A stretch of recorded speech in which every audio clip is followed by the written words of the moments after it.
Welcome to the PCN Capitol Preview. I'm Larry Casper. The impact of the governor's budget proposal on transportation funding is our topic today.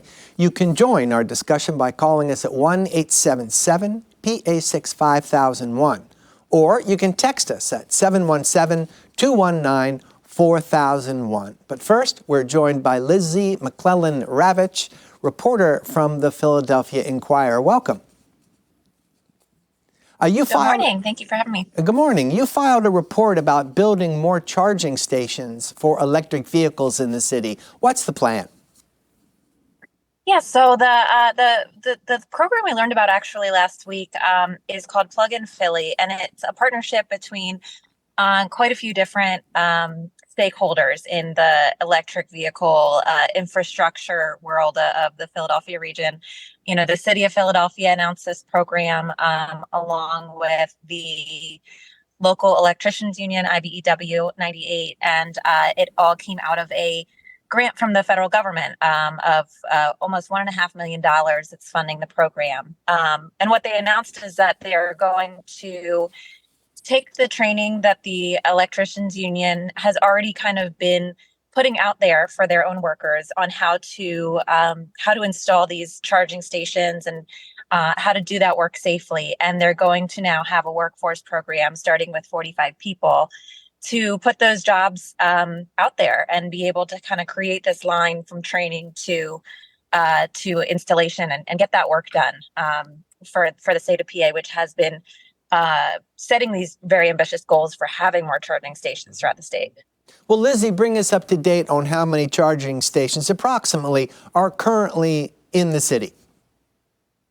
You know, I'd have to actually look up that number myself today. I know it's been a number that's changing, but it's not enough at this point. I think it's safe to say for what the goal is to have the majority of vehicles be electric in the next decade. And that's a goal that the federal government's put out there, and the state government has been talking about figuring out how to meet that goal as well. And one word that came up a lot in the announcement of this program last week was more. How many jobs do you think this is going to end up leading to? And the answer was more. How many charging stations do we need? And the answer was more. So, this is something that's going to be a lot of work for a lot of different organizations and government stakeholders, it seems. So they're just working on getting all the pieces in place to make that happen, it sounds like. Well, Lizzy, how did IBU Local 98 and city officials come together in the first place? There's been a relationship there. There's been the electricians union has been very supportive of the mayor's plans and of the electric vehicle charging station work that needs to be done. So I think, as far as how they came together, I think this program just kind of was something that they were both naturally be involved in the Philadelphia area. And the union was a supporter of Mayor Parker as she was running for mayor last year. So no surprises that they're working together on this. And just how big a priority is the future of electric vehicles to your brand new mayor, Sherelle Parker? Yeah, she's talked a lot about wanting to make Philadelphia a greener city, and that being one of her big goals. And it's one of the things she talked about in announcing this program last week is that this is one of the steps needed to make that happen, and that she sees this as being one of the big things that needs to happen in order to get more electric vehicles on the road in Philadelphia is having more charging stations and having the people that can build them. Well, Lizzy, so far, how big an investment has the city of Philadelphia made in electric vehicles, especially for the benefit of our viewers statewide? Yeah, the city has a fleet of electric vehicles, several hundred from last I looked, and their goal is to have all of the city vehicles be electric eventually. That's still quite a ways off, and there's also been some reporting on some of the things that need to happen to make that actually efficient, by various news outlets in the city. So it's still in progress, but it's certainly an investment that's being made locally too. Yeah.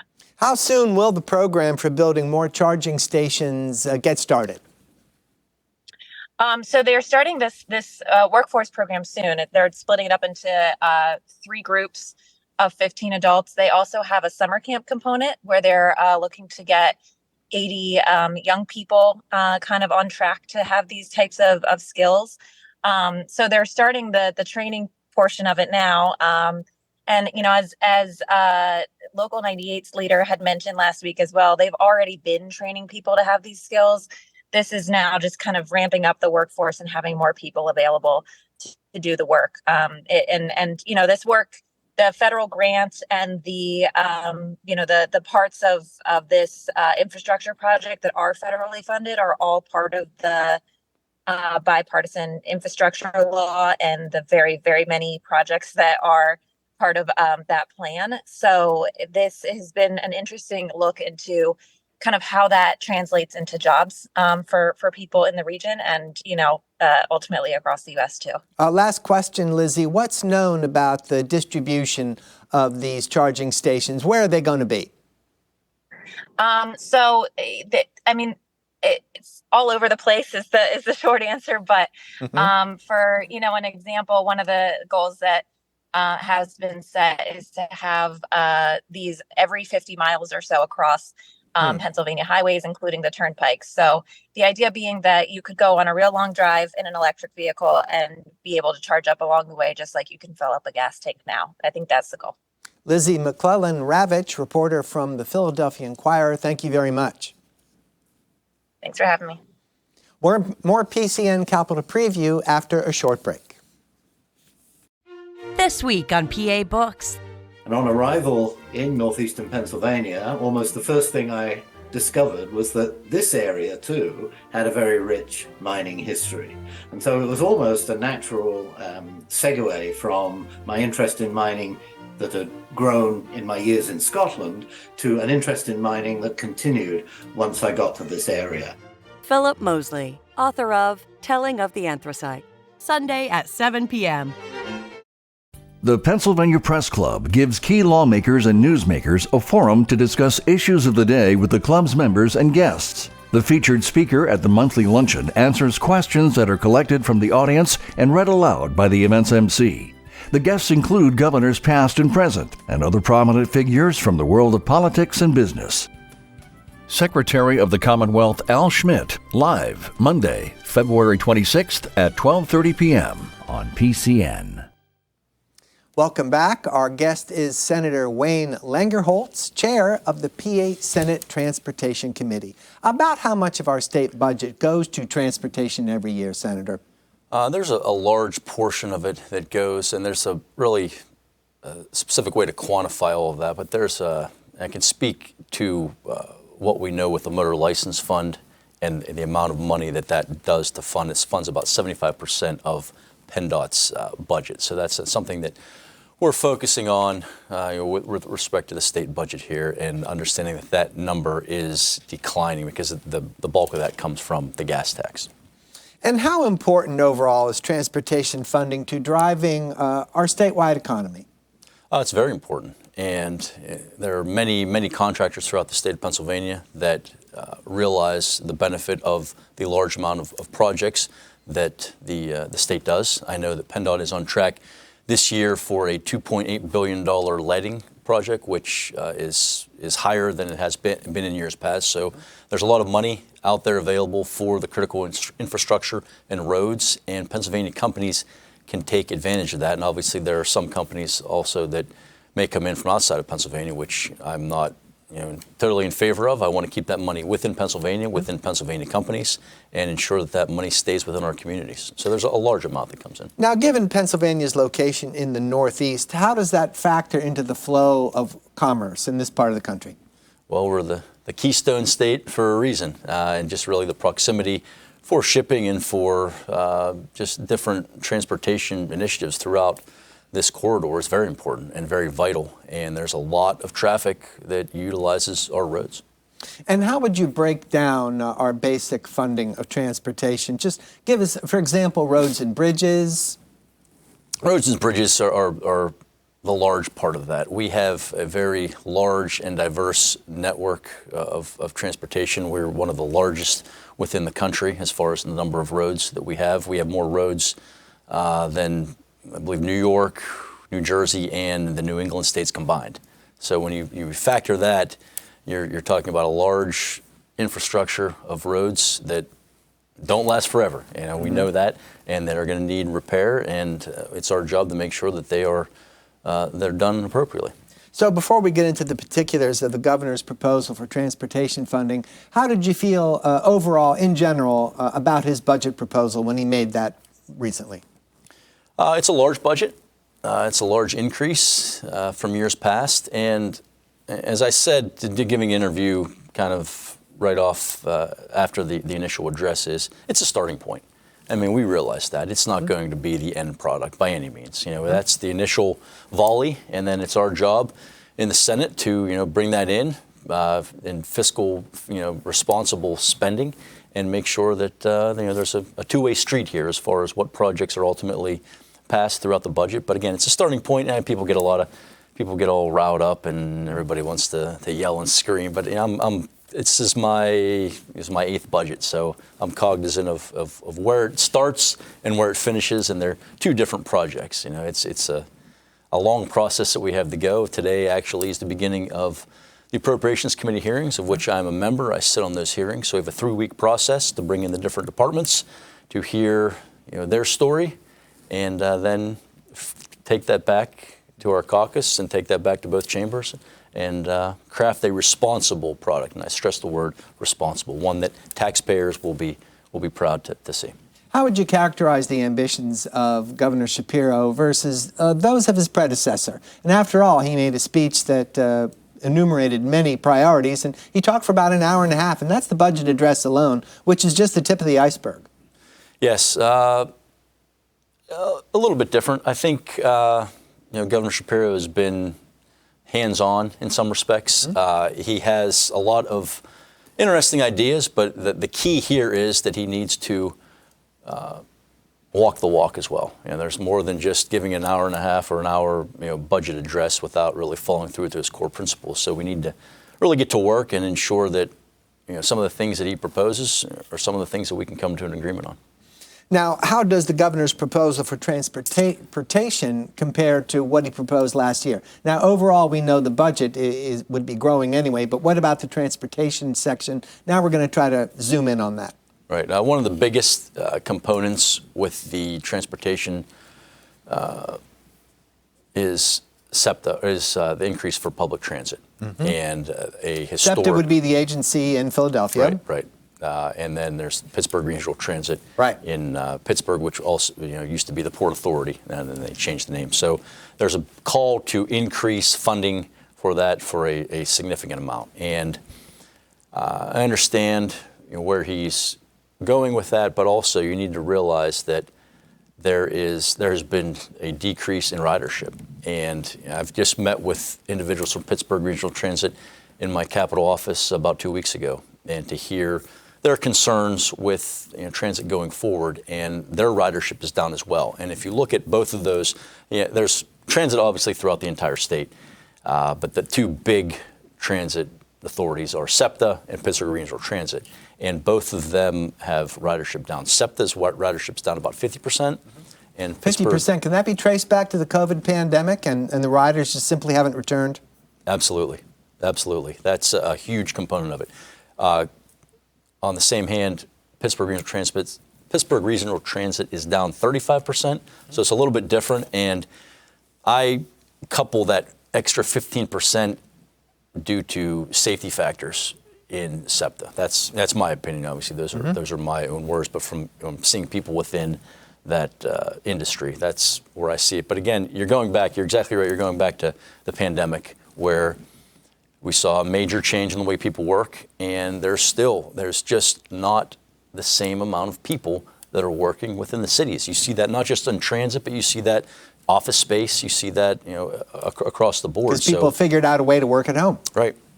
And that ridership is down. I mean, you're still going to have people going into the cities for big events, like Pittsburgh games. Also, we've got the World Cup, coming to Philadelphia, as well as some other things. So that will still be there, but that day-to-day ridership is down, and I don't know if we're ever going to get back to those levels before. So we need to realize that when we're talking about funding transit and find creative ways to address that.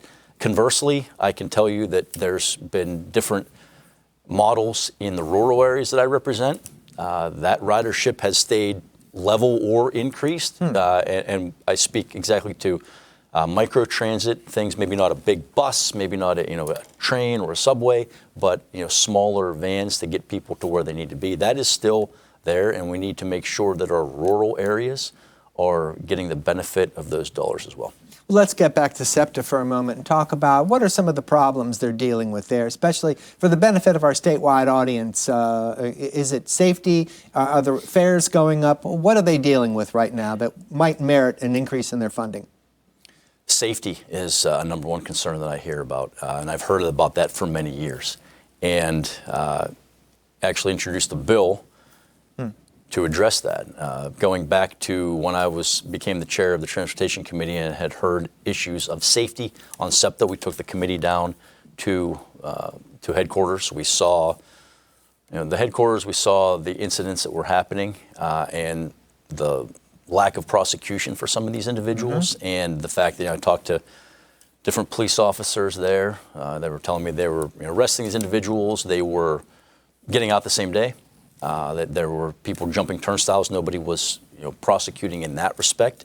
And look, I've spent the better part of my career in law enforcement as a prosecutor in Cambria County, and we knew that something needed to be done. We introduced that bill, which ultimately was signed into law by Governor Shapiro. And what does the bill do? Tell us briefly. It appoints a special prosecutor for crimes that occur on SEPTA. Now, I want to be very clear, because whenever this was signed into law by the governor and received broad bipartisan support in the House, immediately the district attorney in Philadelphia, came out and was trying to make this an issue that, quite frankly, was not, trying to make this a voting issue. Or Did you say it was signed into law by the governor anyway? Yes, and it would appoint a special prosecutor to help to prosecute And you crimes. ran into some resistance in Philadelphia, I think I'm hearing. Yes, they held a press conference and tried to make this something that it wasn't, saying that it was taking away his authority. Nothing could be further from the truth. This gives another layer of protection, and my response was, if nothing would take away his right to prosecute, and if he would do his job and prosecute those crimes, we wouldn't need a special prosecutor. It's akin to having another layer of prosecution or law enforcement in an age, like a special drug task force or a special attorney general's task force. It's nothing different than that. So that's a big component, and I think you can look at those additional numbers of why ridership's down on SEPTA, and you can point to that safety factor. And I know, I've seen it with my own eyes, and I've talked to the people and heard their stories as well. So that's in the process of being appointed, and hopefully that will help, especially as we come into some of these bigger events now, that will help with ridership. Is SEPTA doing anything on its own while the governor's budget for transportation is pending? Obviously, they want to take care of problems as soon as possible. And of course, safety, as you pointed out, and people don't want the fares to go up. Right. Is there anything out there that can help address these concerns? They have taken steps to increase more police force on their facilities. That improves safety, but what about fares? Fares, I'm not aware of fares that they have addressed. So in our minds, let's go out to Pittsburgh now and look at their transit agency. And are their problems similar to those of Philadelphia? And if not, what are they?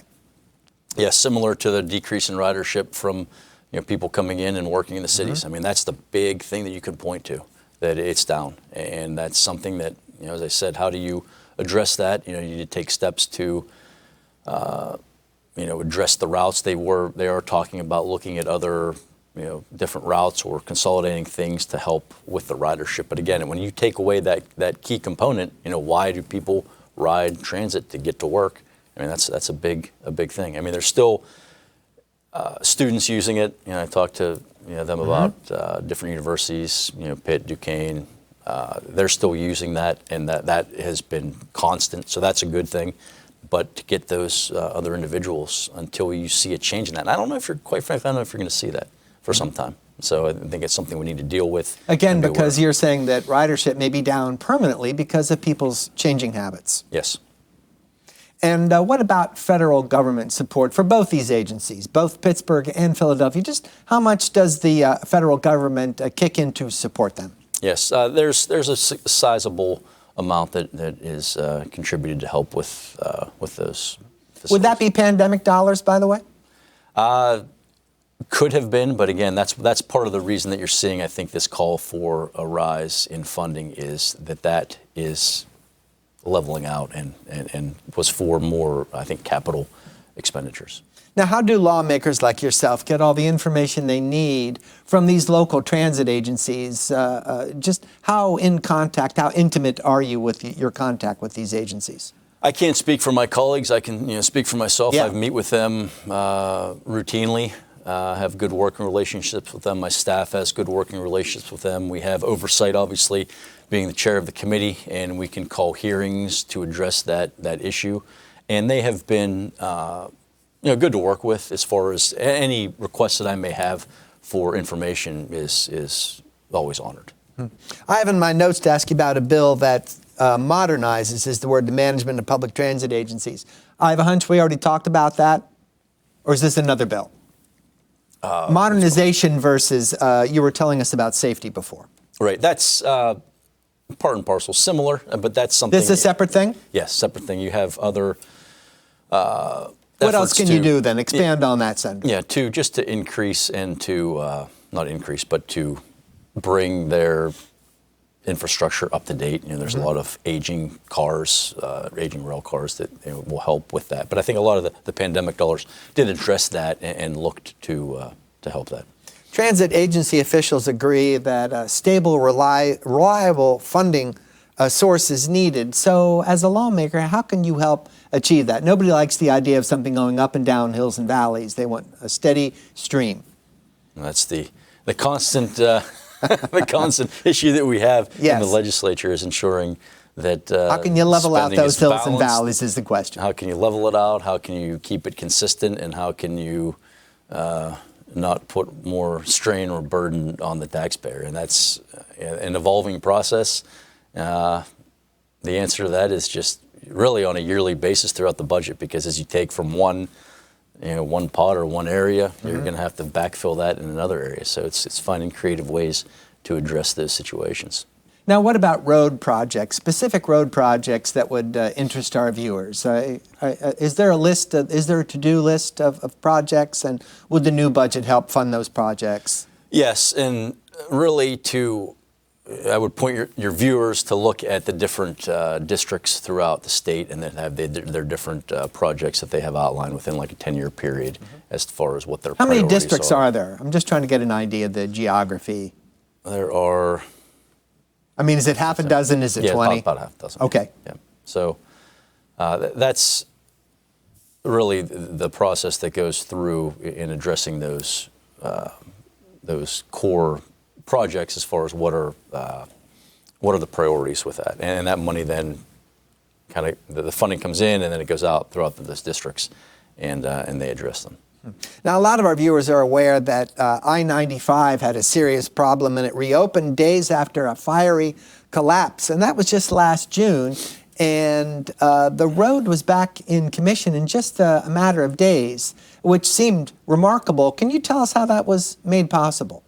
An emergency declaration is the short answer to that, is relaxing different rules to allow that project to go forward as far as bidding and different things in the wording, the contracts, and to be able to come together and get that done. And a lot of really newer technology too, and ingenuity. That's what I'm getting in at. That. There was a product that was created very close to there. I think it's in my colleague in the House, Senator Nielsen's district, I believe, that, I don't want to say aggregate, but it's a very lightweight material that was able to be put in as the bridge was built, and then to be able to be removed as well. So that and just the emergency declaration, I think, is the big thing that you're able to kind of then reduce the amount of time.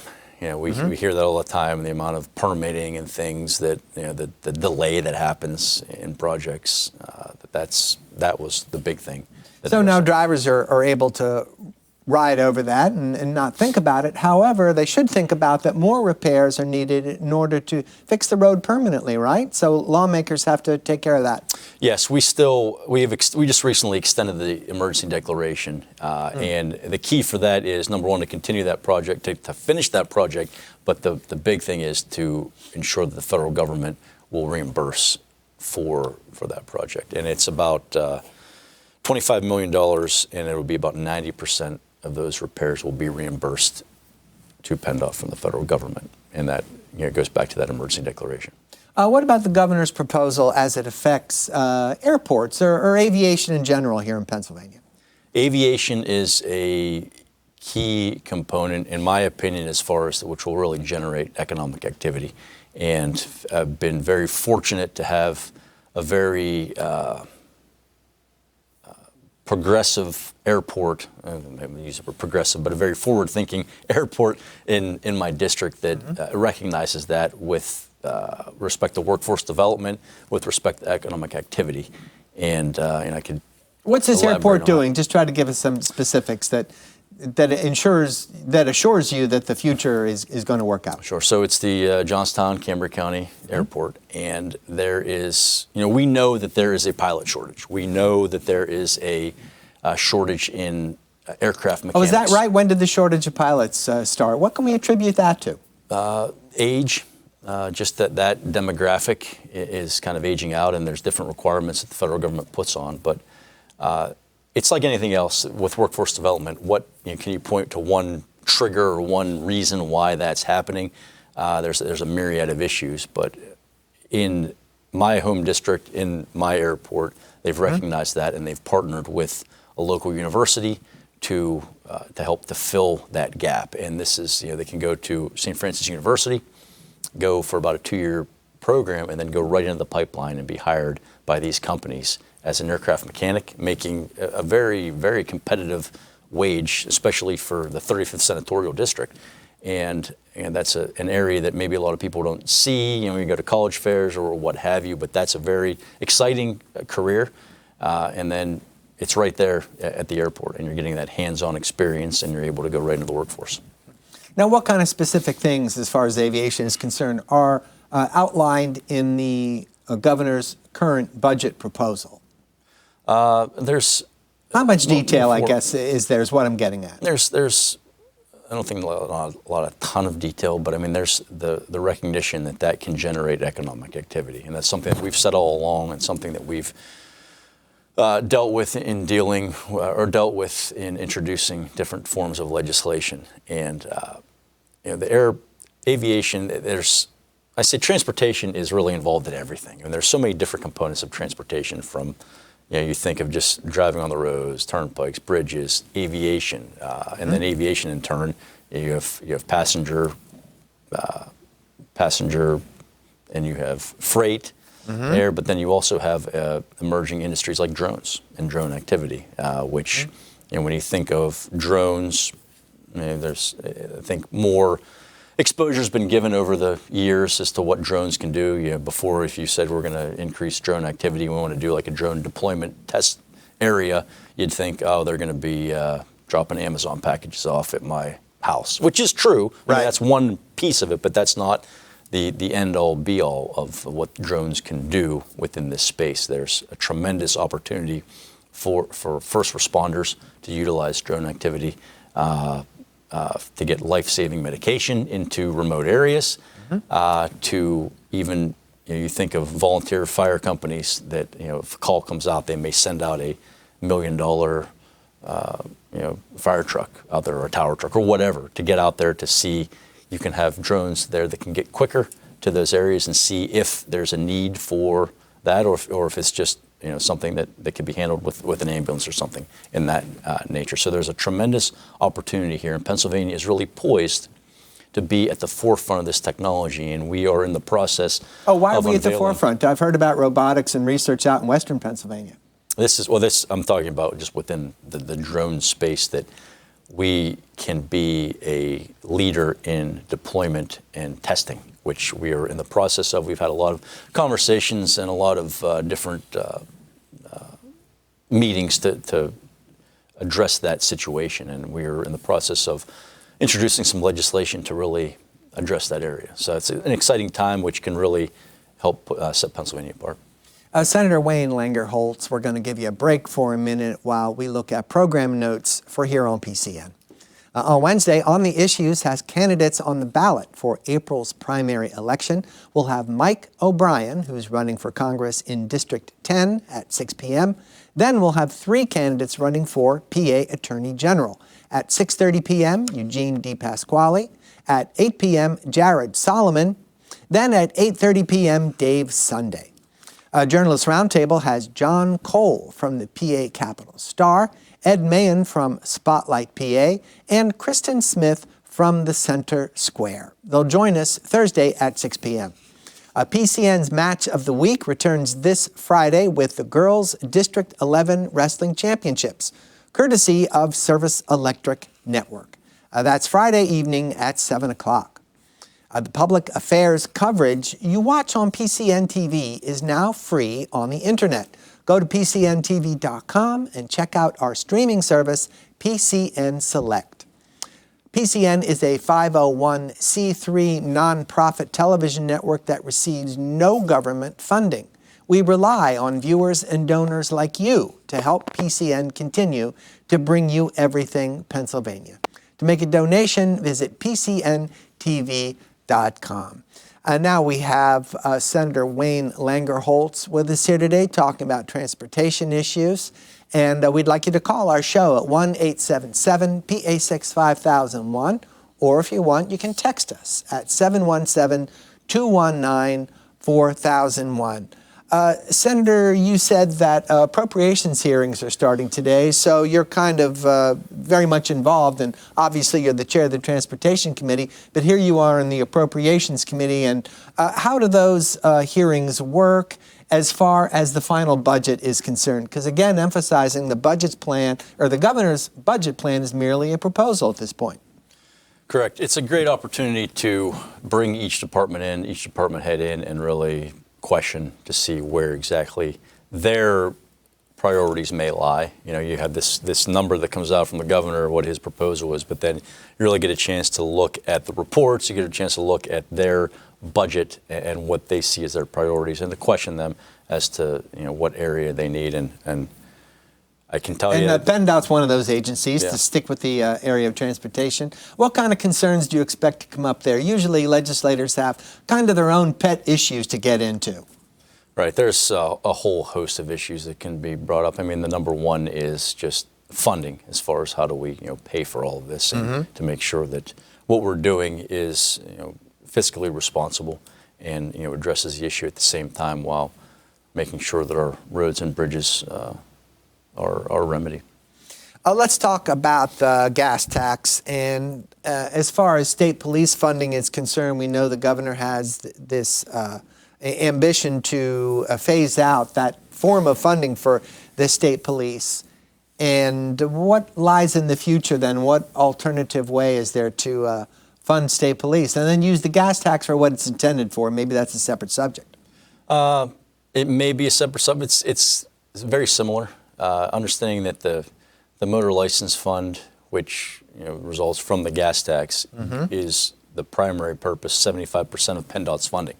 And the purpose is for roads, bridges, critical infrastructure.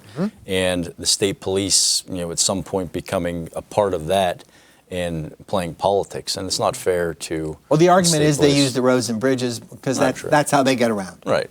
Yeah, understandable. But we need to stop playing politics with those dollars. And I've advocated for some time now to have their separate line item for the state police within the budget. I mean, we don't want to have that, you know, being played politics with, you know, every budget year. We need to make sure that they are funded adequately. And, you know, that we have calls for, and the governor does kind of mirror some legislation that we have in the Senate to reduce that contribution from the motor license fund to allow that to go to critical roads and infrastructure. But, you know, make no mistake, not taking funding from our Pennsylvania State Police, as I indicated, I think, at the beginning here. And I spent the better part of my career in law enforcement. We need to ensure that our state police are adequately funded. But by the same token, we need to ensure that those dollars coming to the motor license fund go to critical roads and infrastructure, and are being able to be reimbursed from the federal government. All right, let's take a phone call. This one is from John in Easton. Go ahead, you're on PCN. Hi, how are you? I got a couple of questions. Does our gas tax pay the transportation funding? Number one. Number two, it seems like we have the highest gas tax in probably the country, so close to the highest. And while you're standing here telling me that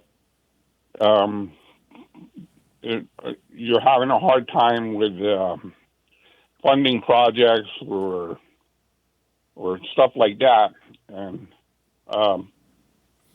why just the townships like I live in or the town that they're not allowed to use radar? Have a nice day. Let's talk about the caller's claim that we have the highest gas tax. I don't think many people would argue that it's very high anyway. And how to get that way? We don't have the highest gas tax. We have the third highest gas tax. It's not any kind of a number that you want to be on, the top five. It's California, Illinois, and then us. And that goes to, I think, in my opinion, failed energy policies from kind of the top down.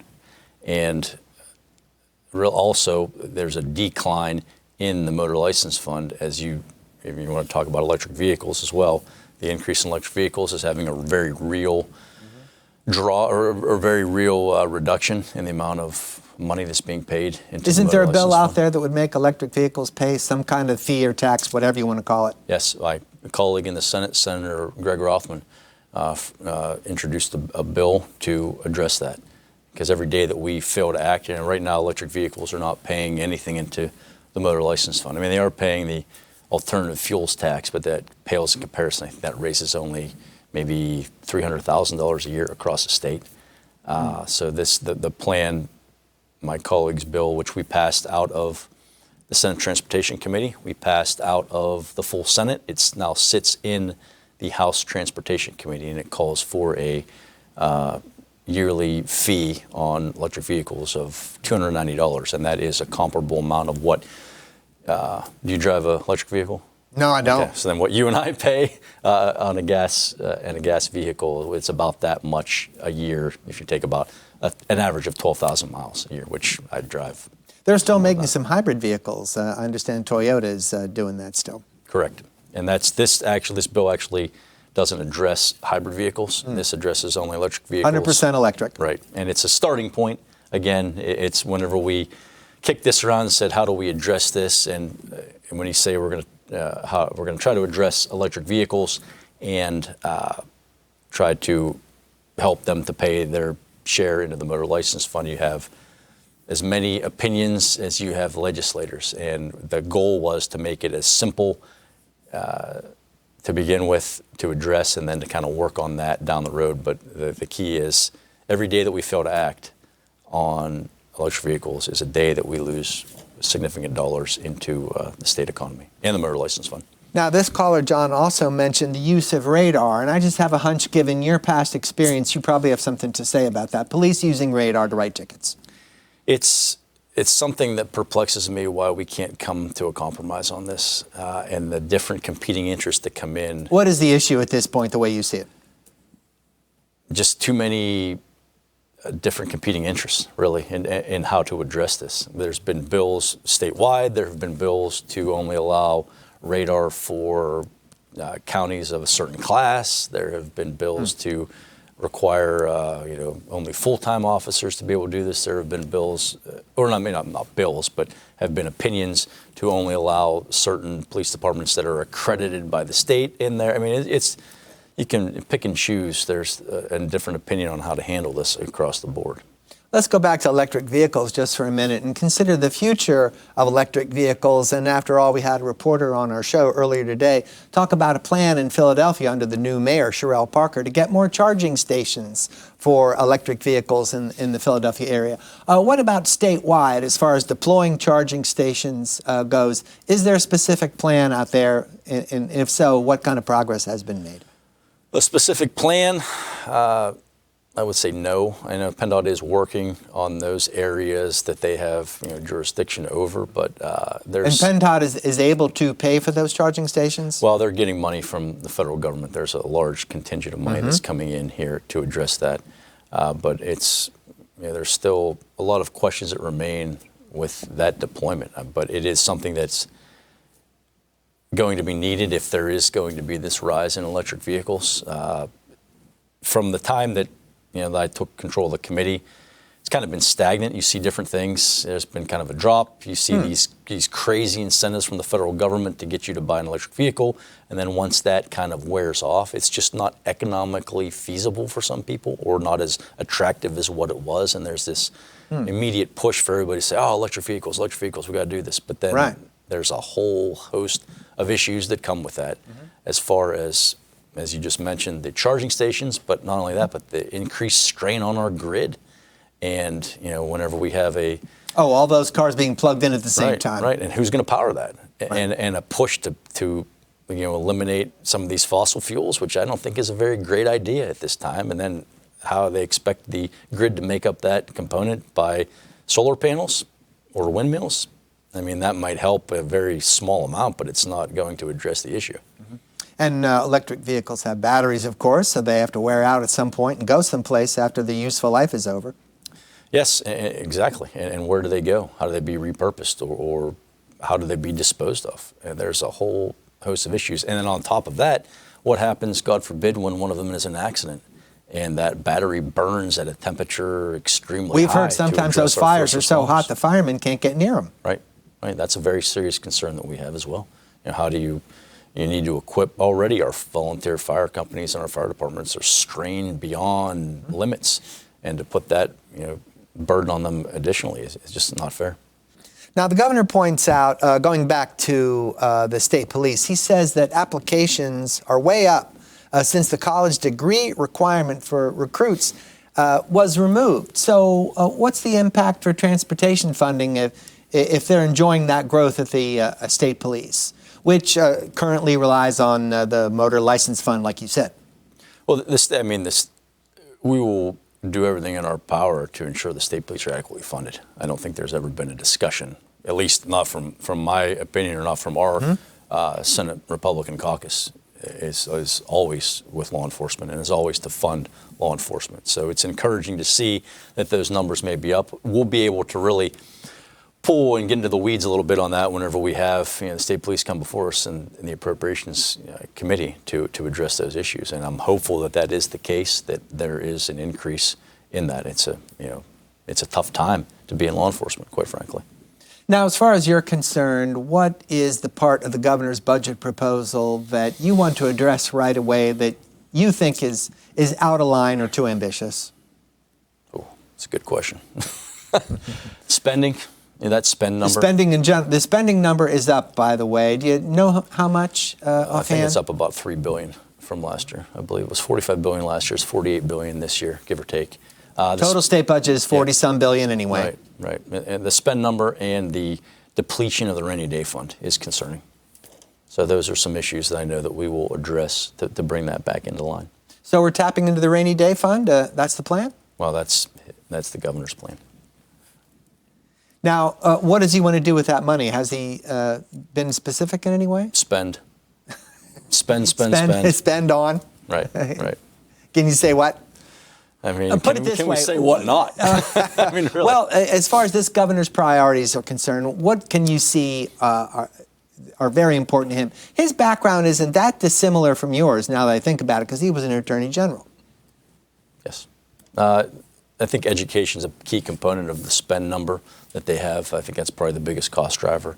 And then really everything along the lines going down, I think every department almost. I mean, it's an incredible number that's not sustainable as far as, it may be sustainable this year, maybe even next year, but it just sets us up for complete and total ruin. Now, tell us more about the importance of these budget hearings that you said are going to start today, and just how influential they'll be in the final budget. And then after all, the budget deadline is the end of June. Of course, we know last year it wasn't finalized until December. And were there any consequences to approving the budget so late, as far as you could tell last year, finalizing it 6 months late? Yeah, there's always consequences whenever you don't get things done in that manner. Having to delay, and there was some So funding was in fact delayed to some areas? Into some areas, and the uncertainty as well to some of these departments and different agencies, yes. I can tell you the importance of these budget hearings. I always appreciated my first year in the Senate being able to really get a good snapshot of the state of where it's at, as far as having all these departments that come before you, and it gives them really the chance. I mean, there's not a whole lot of time that you have. I would like, as an attorney, the ability to really delve into it. I'd like about an hour and a half with each of these departments. Unfortunately, I only get 5 minutes. Mm-hmm. So you really got to pick and choose what you ask. You have to edit yourself going into it. Right. You got to ask. We can't ask open-ended questions, allow them to talk for 5 minutes and then your time's up. You got to be very direct and to the point. But it's our oversight on these departments to see where they're at. And to date, I haven't had any department come and say, hey, you gave us too much money last year. We would like a reduction. We'd like to give it back. Right. All right, on that note, our guest has been Senator Wayne Langerholc, Chair of the Senate Transportation Committee. Thank you very much. Thank you. Always a pleasure, Larry. PCN's Francine Schertzer talked to Representative Gina Curry about insurance coverage of mammograms. We're joined today by State Representative Gina Curry. You're sponsoring legislation that would provide for mammogram coverage. It expands upon Act 1, which took effect a little bit earlier this year. Can you talk a little bit about what Act 1 accomplished and how your bill would move beyond that? So thank you very much for having me today. Act 1 was a huge part of looking at the mammograms as a whole, looking at making sure that women who particularly can't afford a mammogram would be able to get that service and the MRI. What we're looking at is those diagnostic treatments that happen afterwards, right? And so a lot of women, they get the news, or folks who are have a diagnosis, they might say, 2 weeks or 2 months later, hey, we need you to come in for another diagnostic treatment, where they would not be able to afford it. And we're talking about all women, right? So most times when we're doing legislation, we're absolutely thinking about the folks that, are very much unable to afford it. There are insurance plans that don't cover this as well. And so it's an out-of-pocket cost for the diagnostic, oftentimes the additional diagnostic imaging that needs to happen. And so we want to see that not be a cost to folks who are going through this type of a diagnosis.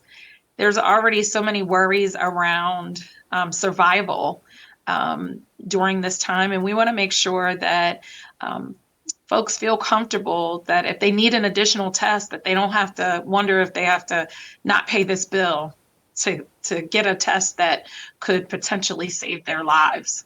Since you talk a lot about costs, what are typical out-of-pocket costs for these diagnostic tests, and have the costs dissuaded women from seeking this follow-up care?